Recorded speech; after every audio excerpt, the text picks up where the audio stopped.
This next segment is a ghost story. So parents and children listening at home, lock your doors, turn on all your lights, and get a nice big blanket to hide under. This story will get you shaking in your shoes. Though this tale varies a little depending on who tells it, the general idea remains the same. Long ago, a woman named Maria married a rich man, with whom she eventually had 2 children. Then their marriage hit a rough patch. The husband spent less and less time at home, and when he was home, he paid attention only to the children. Eventually, she sees him with another woman. Enraged beyond reason, some versions claim Maria drowned her 2 children, but she immediately regretted it, crying out, "Ay, mis hijos," translating to "Oh, my children," or "Oh, my sons." Maria is sometimes said to have drowned herself afterward. When she arrived at heaven's gates, she was denied entry, banished back to purgatory on earth until she could find her lost children.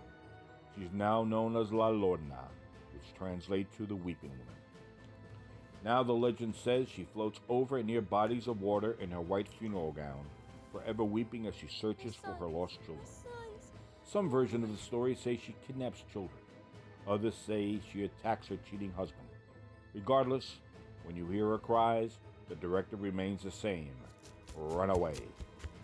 One encounter describes her as a sweet woman that tried to lure them to the river nearby. Another said she tried to chase them to the lake behind her house. But the story that really stands out to audiences is a 2012 encounter in Tijuana. The day before the tragedy, a little boy and his mother walked around the neighborhood park. The mom, drunk and incoherent, walked away from the little boy and left them all alone in the middle. By nightfall, the boy wandered around in search of his mother. In the center of the park, there was a small pond, and as the little boy nears, fog starts to cloud his sight. Still crying out to his mother, he hears the weeping of a woman crying out to her children. Thinking it may be his mother, bellowing for him, he follows the sound of the cries. Approaching the woman, she catches his gaze and hers. He runs over to her, both sharing a great hug. She says a name he doesn't recognize and therefore doesn't respond to.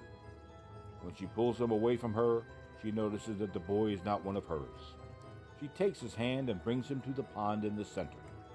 Wading into the water, he asks what they're doing, but continues to follow. At waist deep, she turns to him, gives him a smile, and pushes him underwater.